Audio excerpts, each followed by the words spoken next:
Hey guys, Will here. So it's been a pretty hectic week for me this week. Those of you who follow the channel would know that I did my best to purchase a 5090 on launch day with the plans to make a whole bunch of interesting content around this new graphics card. Failed miserably like pretty much everybody else that was trying to pick one up on launch day.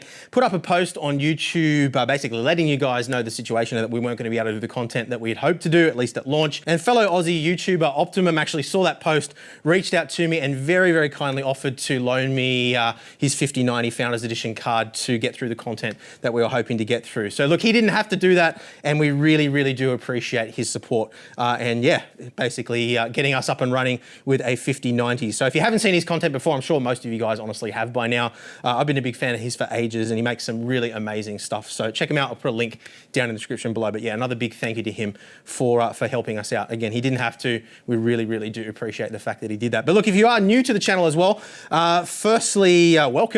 If you're wondering what the heck you're looking at here, this is our sim racing PC that we use to run a pretty insane triple 65-inch 4K sim rig, and we use that rig to make crazy point of view video. We also, of course, do sim racing hardware reviews too, so if that's something that interests you, yeah, check out some of our other content, or check out boostedmedia.net for all the details there. But yeah, look, basically, we always try to run the latest hardware here to make the videos as good as they can possibly be, and I was really excited to get this thing up and running and start pumping out some content.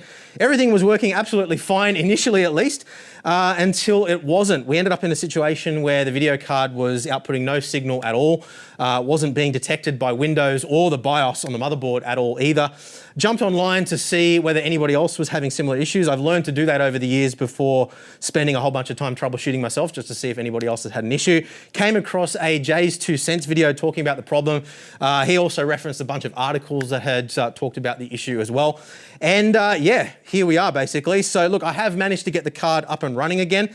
What I wanted to do today is basically take you through exactly what's happened here, the steps that I took to get things up and running again as well. I'm not claiming to be the world's expert here by any means. What I'm hoping in making this video is that I can help those of you who maybe are lucky enough to own one of these cars, all 12 of you, to hopefully get up and running again if you have had this problem, but also just to share the experience that I've had over the last couple of days of trying to sort this out, in the hope that it might help some of you experts out there to dig deeper into this issue and hopefully find a more permanent solution. So that's what we're aiming to do here, not claiming to be an expert by any means, just sharing the journey that I've been on over the last couple of days of getting this up and running. So let's start at the very beginning. Now I had previously had issues with upgrading graphics cards and using older drivers. I was aware that the 5090 needed the latest driver to work at all. So what I did prior to uninstalling my 4090 was actually upgrade the driver and then swap out the card, boot everything up. So in my particular scenario, it wasn't a case of installing the card in the PC,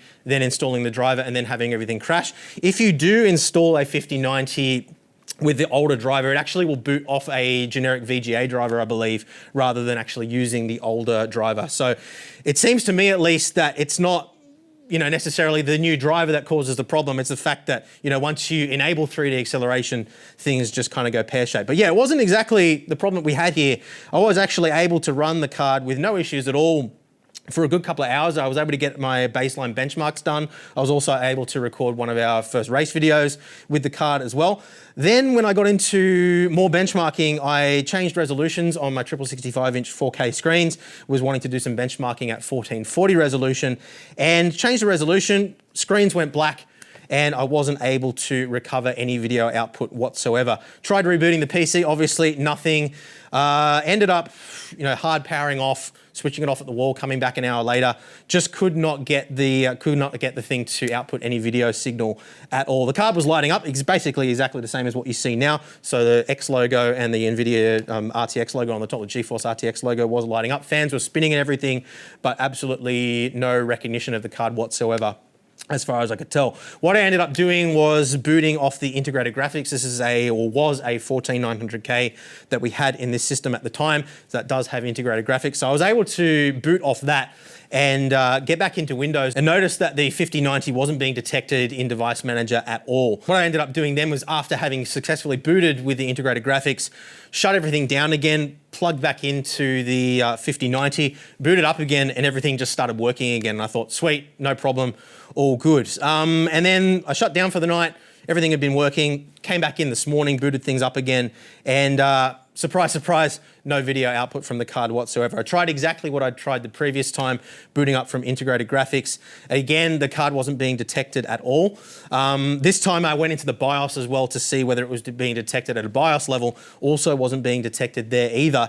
And this time when I plugged my HDMI cable back into the card for a single monitor boot off the 5090, absolutely no video signal at all, and basically what I'd done the previous time didn't work this time. So I've spent a good 6 hours today trying to troubleshoot this thing, and did eventually manage to get it to fire up again. So look, I don't know that this is the exact same issue that other people have been having. I have read in a couple of articles reports of ICs actually burning out on the graphics card.